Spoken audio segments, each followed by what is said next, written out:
Hi everyone, my name is Allie. Today I'm going to teach you how to make this hat. It is a gorgeous piece, very simple, very simple to do. Look at that detail, it just is gorgeous. So, to begin, what you will need is obviously your loom. Now I got this loom from Michael's. It's one of those building ones. These pegs come out.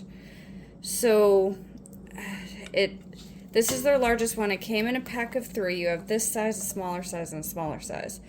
This one, my faded handwriting there, has 76 pegs.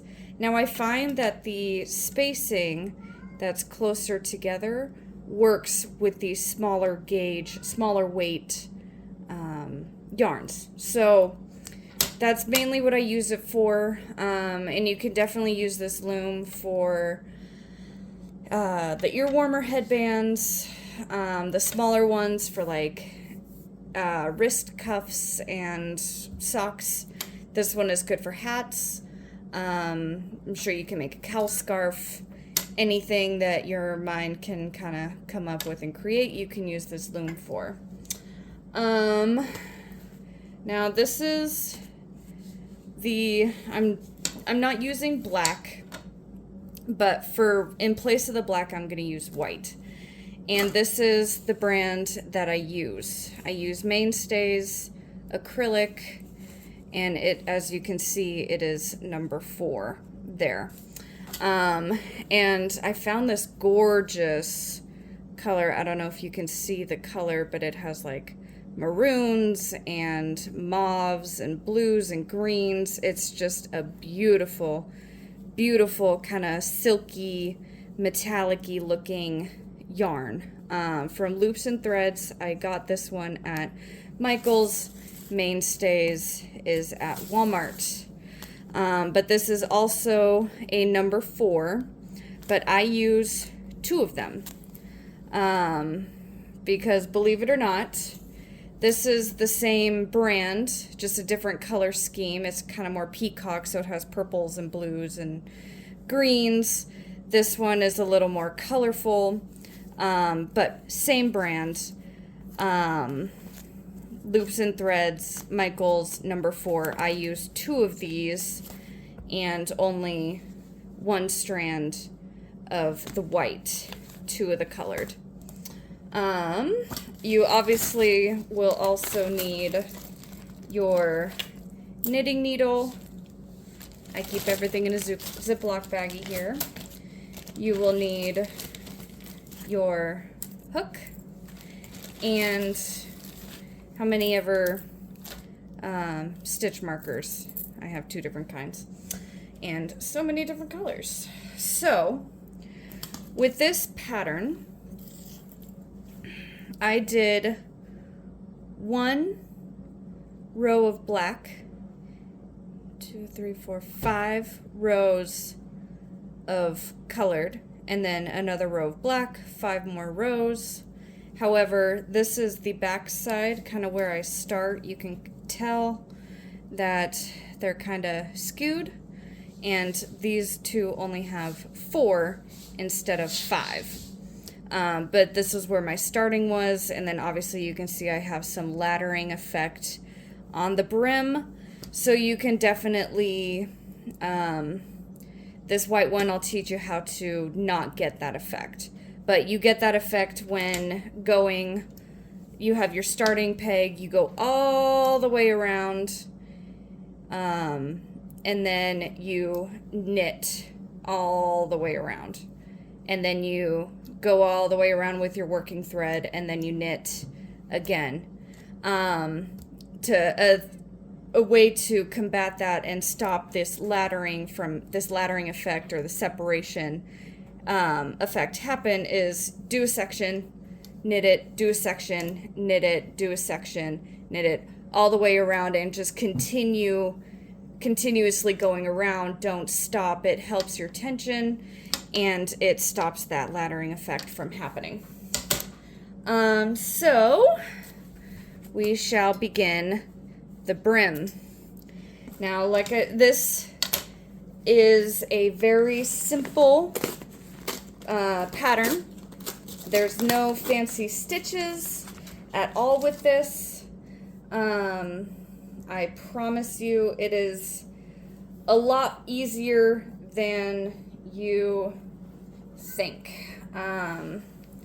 So I'm sorry, I'm getting my yarn ready. Get a good section going. All right. Now I'm gonna start with a slip knot. Now the way I do slip knots is I get it wrapped around my finger.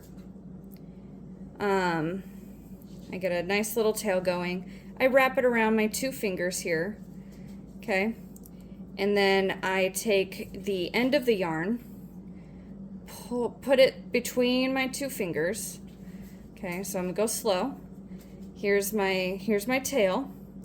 I go around these 2 fingers to where it's on the right side of your tail here. So then you have the tail. Your working yarn is on top, tail is on bottom. So you take the tail, you put it through there, and then I just kind of grab onto your tail, and then pull like that. And that's how I do my, well, you don't do that. That's how I do my my slip knot. I pull, I make it smaller, and as you notice on this 76 peg loom, move kitty, this 76 peg loom, there is no anchor peg on the side. So with this one, I just marked where my starting peg is going to be, and that's indicated by the arrow. So that way I know when I get back to that's one complete row. That's how I gauge that. So then I put the slip knot on my loom. You don't want it too tight, but if you keep it a little on the tighter side, then you absolutely get this really tight, small knit weave. Now, as I said, this whole project is E-wrap, which means now I wrap going left. I'm right-handed, but I go left, working. So, and so this,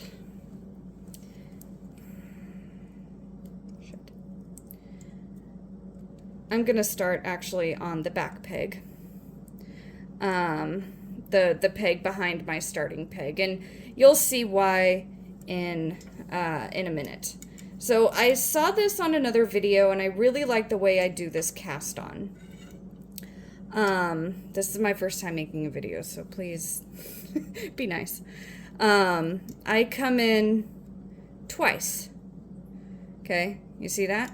I go from behind the peg on the back side of the peg. I wrap once, and I wrap twice. And then I take my bottom loop and I loop over.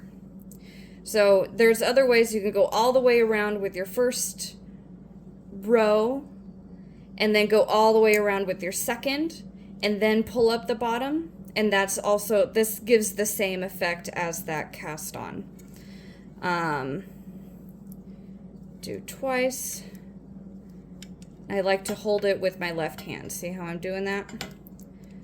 I bring the bottom one up and over. And I can kind of tighten it. It gets a really nice looking edge. However, with this brim, we are folding it over.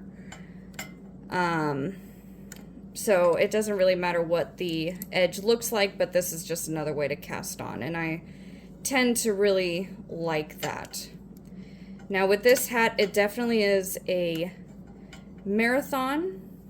It's not a sprint. It's not one that grows quickly, but if you stick with it, it does grow you know, moderately fast. But with 76 loops, it definitely can be a little tiresome. So make sure you're taking breaks, you're stretching adequately with your hands and your necks and your backs, and just continue on. When we come back, I will have the brim done. I'll let you know how many rows the brim was. This is my cat Snow. She's helping. And then we'll get started on the actual body of the hat. Okay, so I took what I had stitched on off because I completely forgot about the stitch markers. With this pattern, like I said, we have one knit stitch of black, and then 1, 2, 3, 4, 5 of the colors. But this is my starting peg. I have one of black, 1, 2, 3, 4 on that side, and 1, 2, 3, 4 on this side. So with my 76 peg loom here, this is where my arrow is, right here. See that? I put my stitch marker on that one. I counted 1, 2, 3, 4 pegs, and then on the 5th one I put a marker, and then 1, 2, 3, 4 pegs.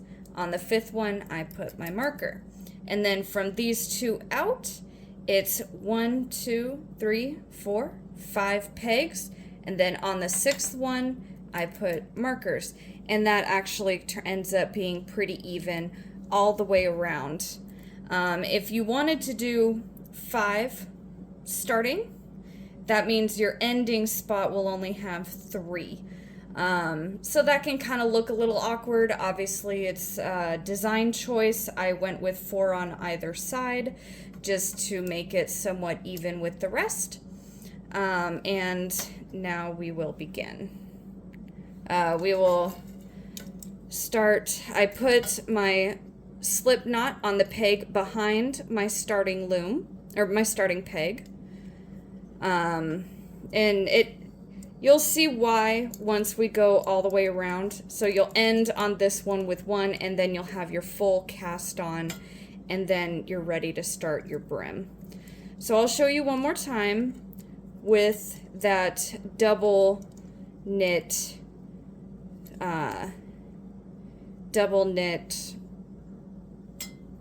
way of doing it. So I wrapped it twice from behind. See, so I have my tail yarn and my working yarn, the yarn that is attached to the ball. You go once,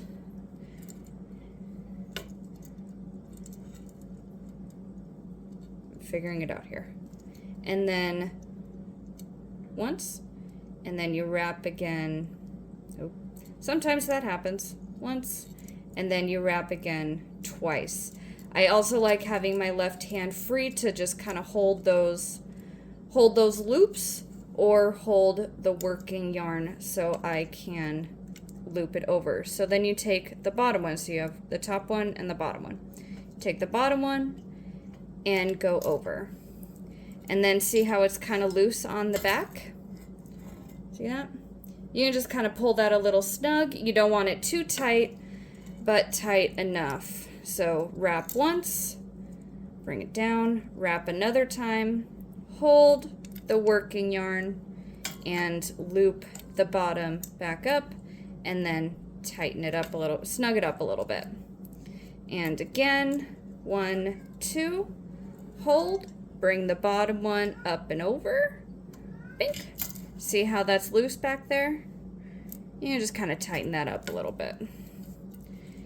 And then you just keep doing that all the way around until you get your full cast on row. And then from there, it's very simple. You just keep going around and around and around and around and around until you get the brim long enough to fold it over in and on itself. And I'll show you how to do that once we get to that point. But I like to use my needle. I saw this in another video, and I forget who, so don't come after me for not crediting my sources. I just forget who I use my needle from the tip of the needle there to the end of the hook, I guess the hook. I use this as my gauge to measure off of the back. And I'll show you how that's done once I'm there.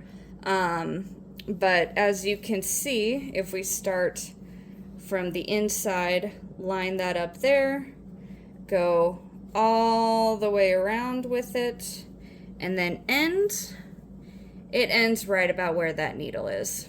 Maybe one row extra.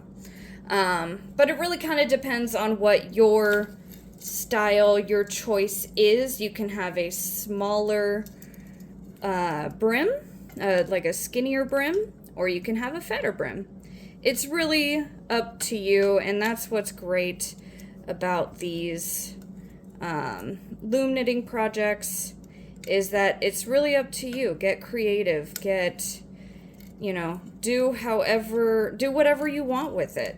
Get fun with it. The knitting is supposed to be fun. It's not, and you're not getting paid for it. You're not relying on its monetary value to pay for your bills and your mortgage. Maybe it is for the really good knitters out there. But it isn't for me. It's just something that I do in my pastime. So as you can see, I'm just working around, taking that bottom and knitting it over the peg, and then kind of pulling it a little snug. After a while, you'll get used to it. Like I said, working with this smaller gauge loom, these are not, they're like about a width of my finger apart. It is really a small gauge loom to work with. Like I said, it is a marathon, not a sprint, just because there are so many pegs. It takes you that much longer to wrap. Now, who's to say you can't do the same pattern with a bigger gauge yarn on a loom that has wider pegs? And you absolutely can. I have not tried it yet. If you do, please comment a picture, post a picture, show me your creations. I would love to see what you all have created with this yarn. And just because I am doing 2 different colors doesn't mean you can't add more. The technique that I have makes it pretty simple, as you will see later on in the video, how easy it is to work with multiple strands as well as multiple colors, and changing those colors and doing a process to get you vertical stripes versus just horizontal stripes. So please, you can pause here, save the video, get as far as the brim, and then come back and see how we do the body. And again, thank you all to whoever loved my picture of my hat and this pattern and encouraging me to make a video. We'll see you back here shortly. Okay, so here's a little check-in. I have about 10 rows done so far. And as you can see, that different cast-on method gives you the same look as if you were going to go all the way around and then all the way around again and then knit over. So it doesn't change the look of the cast-on, it just makes it a little bit quicker, in my opinion. But as I said before, hopefully, if not, I'm saying it now, this whole project is E-wrap. It's very simple. So what I do is I hold it like this. Like I said, I have my left hand free to hold this and the yarn. And then I have my hook and my working yarn in my right hand. So I just wrap. I do a good section. I hit about 10 to 15, sometimes it unwraps. I hit about 10 to 15 pegs at a time. Sometimes I go like stitch marker to stitch marker, or what feels comfortable. You can do smaller sections, you can do bigger sections. It's really up to you. and then I flip that bottom one over. I like to come from underneath, and then use kind of the top of the peg as leverage to bring it over. But you can, if you're more comfortable going from up and pulling over, you can absolutely do that as well.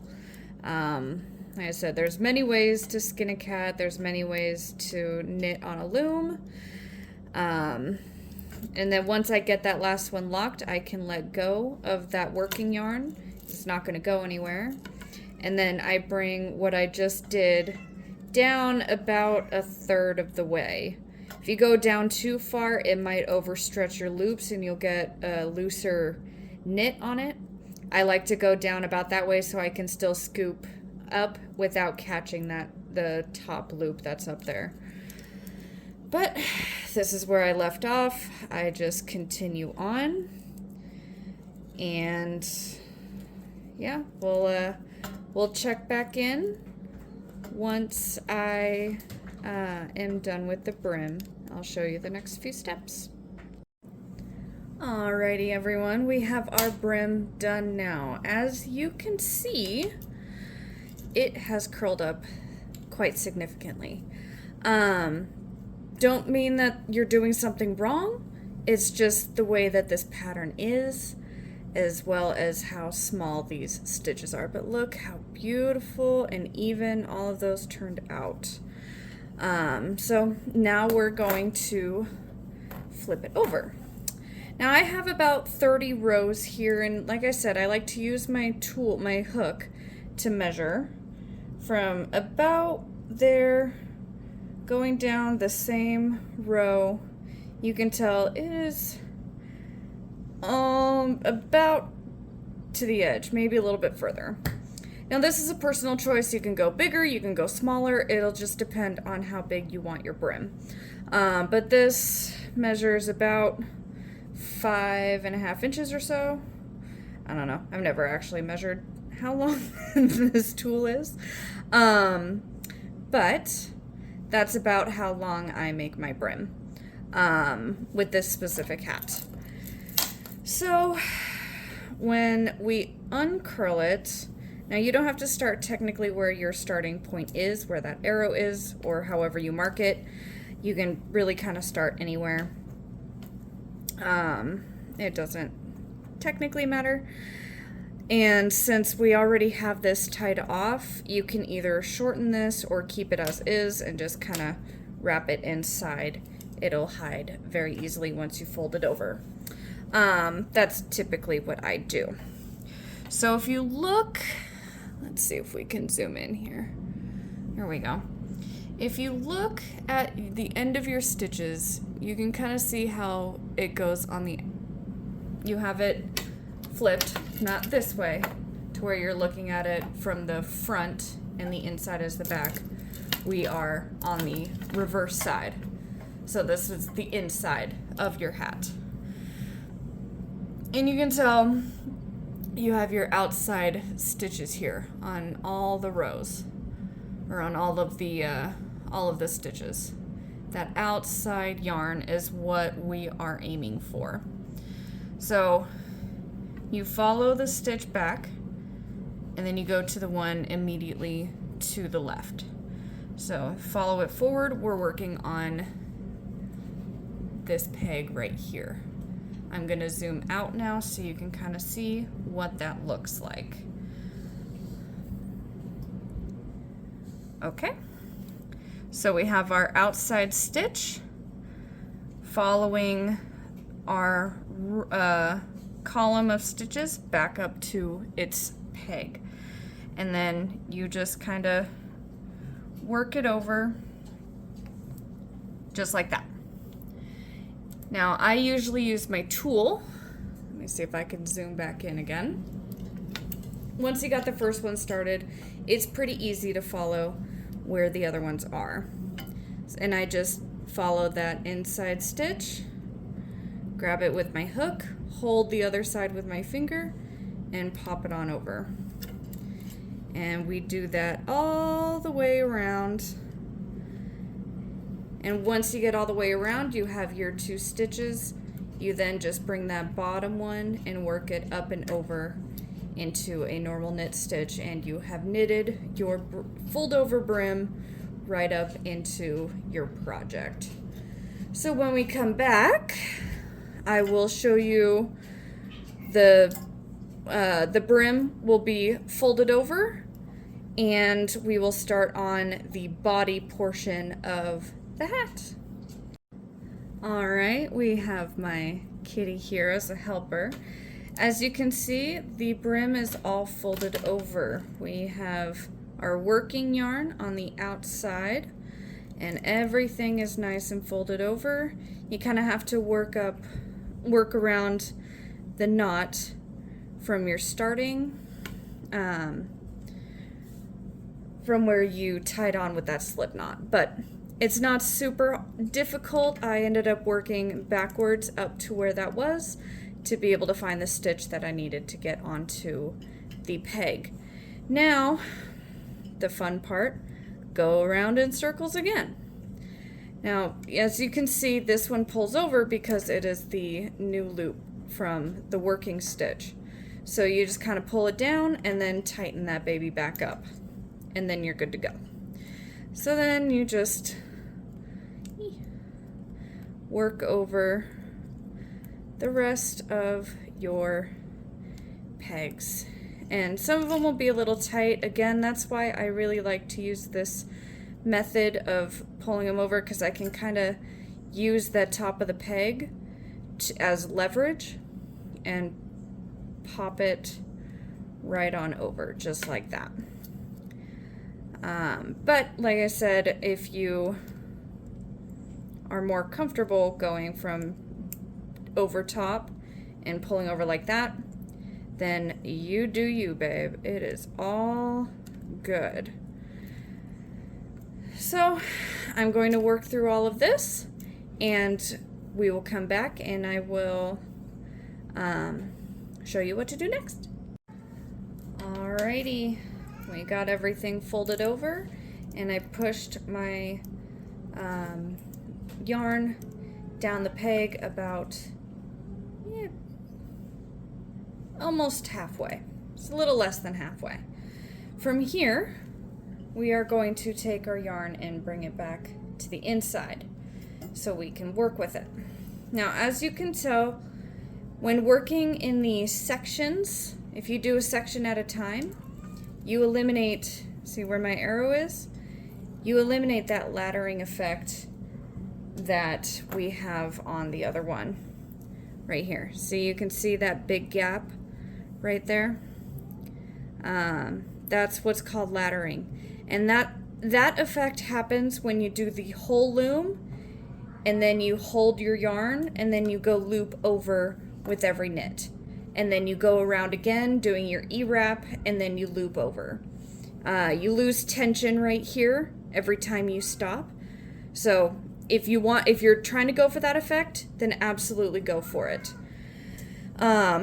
But as you can tell, I do not have that effect on mine. So if that's how you want to eliminate your laddering, then just work a section at a time, and then bada bing, bada boom, just small sections throughout the loom, and you're good to go. So the next step is, now we're going to start on the body. This is where I folded over my brim. So now we're going to do 2 more rows of the knit stitch in the white or the black or whatever color. Your first color, that's the same color as your brim. My kitten is helping here, pushing my camera stand. So as you can tell, and I typically do stitch marker to stitch marker in my sections to eliminate that laddering, because even if you do it in the body and you go all the way around, and then you knit all the way around, and then you wrap all the way around, you'll get that in the body of the hat as well. And this is how I'm holding it. As the hat builds, obviously this part is going to scrunch up, and kind of make it a little bit more difficult to do that knit. But see, I have my small section. I hold it with my fingers and I knit over. And one thing that I'm finding that helps with your tension on your loops and keep that tension on your loops is you're looping over as you're chasing your working yarn. So instead of working where I stopped and on my way back, which yes, it means you don't have to hold the yarn anymore. If that's how you so choose to do it, you can absolutely do that. There is no wrong way. I tend to go from where I started my loops going towards where I ended to start knitting up and over. So we do 2 full rounds or 2 rows, and then we'll start adding the color. And if I didn't say that before, I'm gonna say it now. I have 30 rows. Well, 31. But you can absolutely do 30, but I have 31 rows, not including my cast on row for the brim, which again is about this thick. If you want it bigger, add more rows. If you want it smaller, take away rows. But this gives you a good thumb width, about 2.5 inch brim.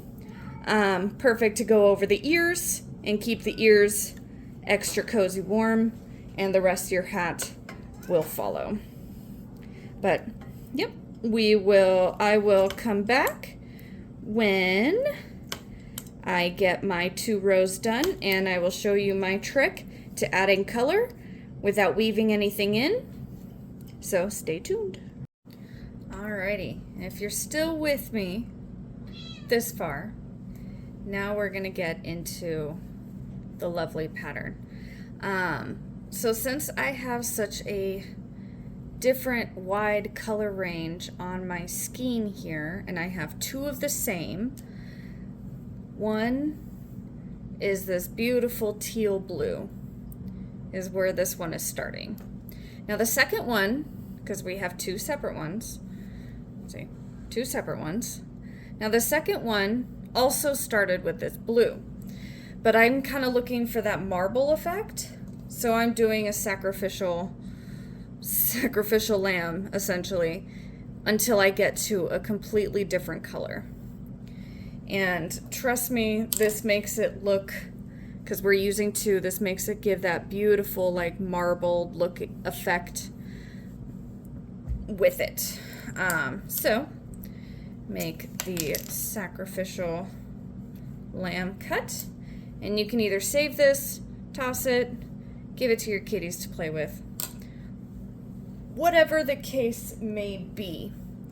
Now I'm going to take these 2 and put it into my needle.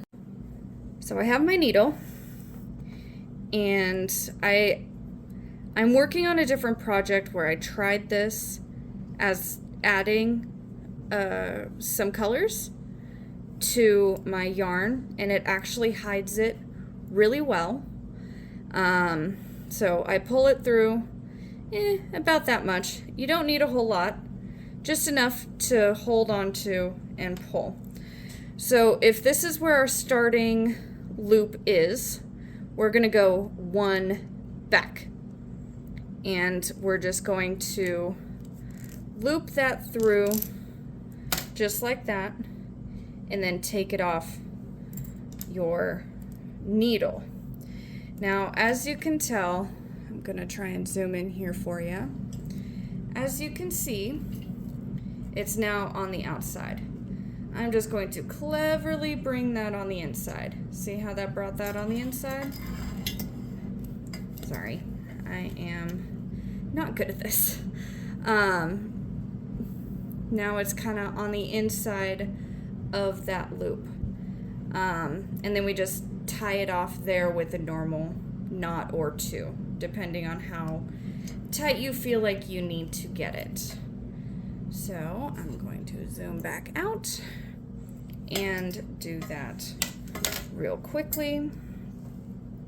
I just tie it on, making sure it is still on the inside of my pegs.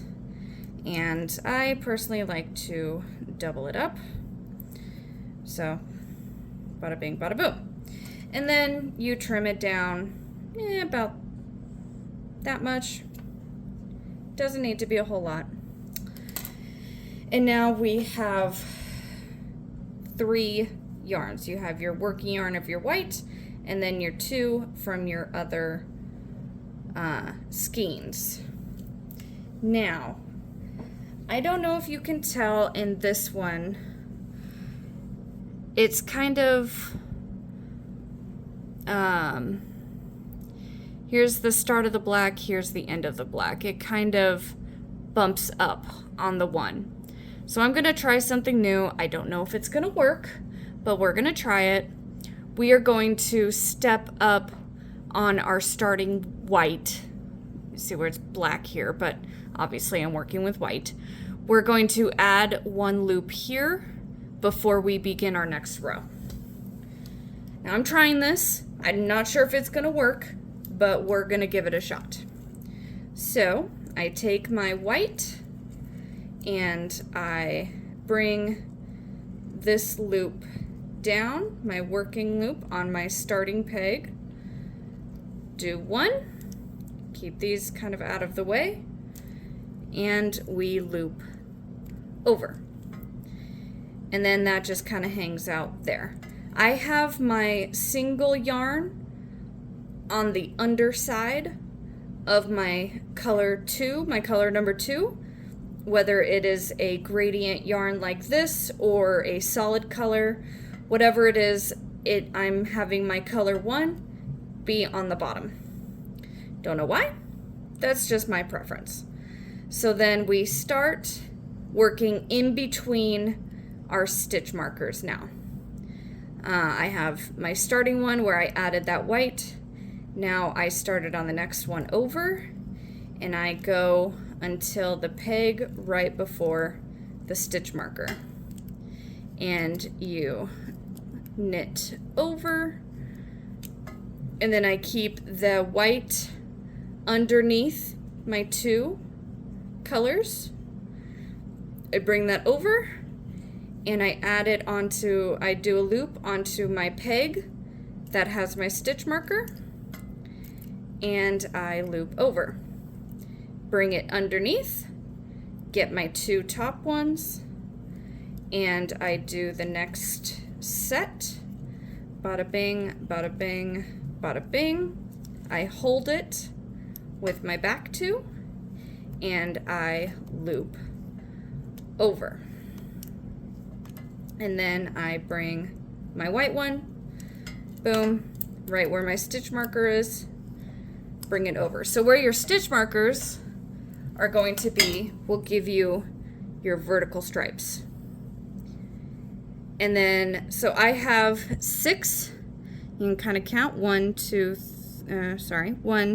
3, 4, 5, 6. Yep, 1, 2, 3, 4, 5, 6. Sorry, apparently I can't count. I do 6 rows, 1 of the white or the black here. Do your 4 or your 5, depending on how your things are spaced. You do your 5, you do another white, switch back to your colors, do 6 rows, and then we add on just 2 rows of our first color to give us about the same thickness on our horizontal lines as we have on our vertical lines. And that's what makes it super simple. And the inside ends up looking like this. I believe this is called the bird's nest style, where it just kind of goes in as, or, you know, it loops in. It doesn't come out. You can't really pull on these. But I believe that's called the bird's nest. Like I said, I haven't been doing this very long, so I'm not all the way sure about the terminology. But that's kind of what it looks like on the inside. And it's really nice if you do it this way, because then you can easily count your rows with your color 1. That's your vertical and horizontal stripes.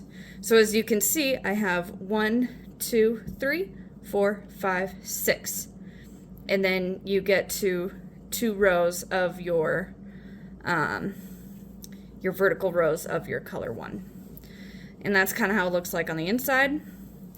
And yeah, so let me get this first row done, and I will come back and sorry, my cat just fell off my counter playing with my skein of yarn. We'll come back once I get my first colored block done, and we'll continue on. I have a surprise for you all on this second blocking of rows to, I'm going to make some smaller squares so you can kind of see how that process is once I get to that point on this new hat. So stay tuned if you want. If not, do a bunch of rows. You know, I have 1, 2, 3, 4, 5, 6 of the colored blocks going up, and it makes a droopy hat. If you want it not so droopy, shorten it up. If you want it more droopy, add another set of rows. But that's pretty much it. We'll come back to see my cool new tester here. If not, continue on from here until you're done. Snatch up the top as you would any normal hat, and you have yourself a very cool looking hat. Alrighty, so we have our first row. As you can see, we have 1, 2, 3, 4, 5, 6, and I already went and added on my 2 rows of white. And you can kind of see it's already starting to form. See how that 1 row of white on where the pegs are, or the stitch markers are on the pegs, turn into your vertical stripes. And then we have the 2 down. So I have 1 complete thing, and now I am going to try for a different look here as I get my yarn attached. So I went ahead and did, because I have 4 right after my starting point, and I have 4 right at the beginning, or right at the end of my row. So these 4 and these 4 are always going to be a blocked cube. But with this new one, I'm going to try and make smaller squares. So as you can tell on, let's see, here we go. So we have 6 going up and 5 going across. So I'm going to do 2 rows, and then do 2 rows of color, 2 rows of black right in the middle one, and then 2 more rows of color. And then when I come back to this, once I go all the way around, I'm going to add another row of black. So we'll have 2 rows of color, 2 rows of black, 2 rows of color. And then this middle one here will always stay black, just as it is right here. And then again, on these last 2, I'm going to do 2 rows of color, 2 rows of black, 2 rows of color. So it'll make smaller squares. So what that looks like here, I have my white in the back. I'm going to do 2 colors, flip it over. This middle one, because I have 1, 2, 3, 4, 5 between my stitch markers, this middle one is going to stay white. So I'm going to take my white and I'm going to go just like that and bring it over. And then grab my colors again, do the last 2 for the color, and then I'm back to my stitch marker, which, as you know, is always going to be white, going all the way up the hat. Now I'm going to do every other square the smaller set of squares. So this one I have. Next one is going to be all colors for a bigger square. Now my plan for this is, if it turns out cool, and if it doesn't, I'll go back and redo it to where it's all squares. But I think it's going to turn out really cool because I am doing it this way on another project. Actually, I'm gonna go get that real quick. Give me a second. Okay, so I'm working on a ear warmer in this same kind of pattern, but smaller, so it came with its own set of things. But see how I have the smaller squares and then the bigger squares? So it's going to kind of look like that, but instead of just 2, it's going to be 4 in 1. And then what I'm also going to do is, like if this one has the smaller squares, then this one won't. This one won't have the smaller squares, and then this one will. So it'll be kind of check marked, or like a checkerboard design that way.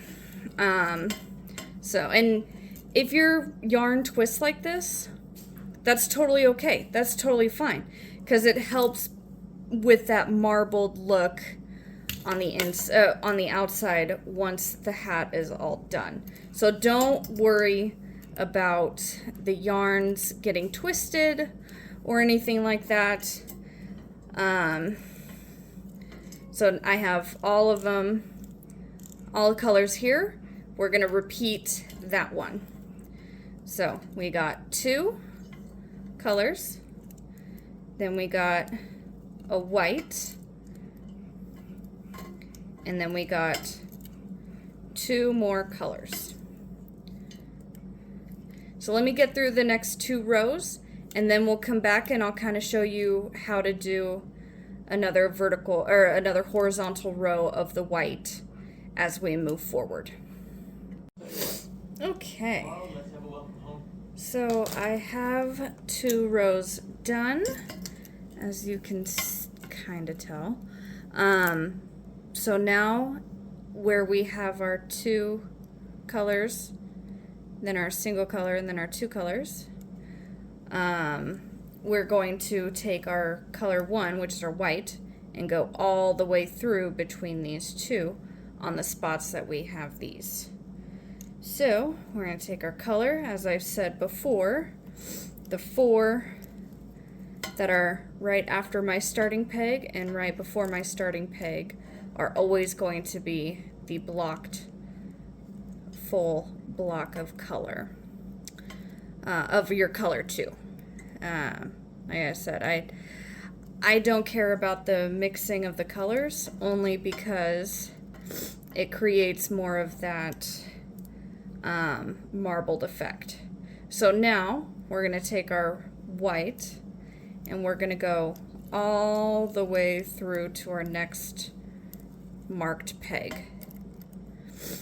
And we're going to do 2 rows of this. And then we're going to go back to the 2 of the colors, 1 of white, 2 of the colors for 2 more rows. So when I come back, I'll show you kind of what that looks like once we're done.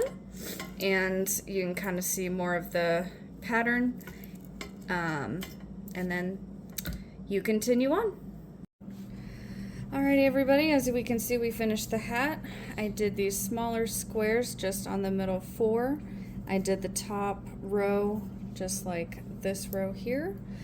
I added 3 rows of white on top before I closed it, just so it has a nice good color to close.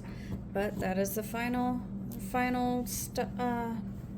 look, and I kept the 4 solid all the way up, so that can indicate the back or the front if you so choose. But that is it. I did these smaller squares in the middle 4 rows, and I did the bottom and the top as these solid colored squares with my color too.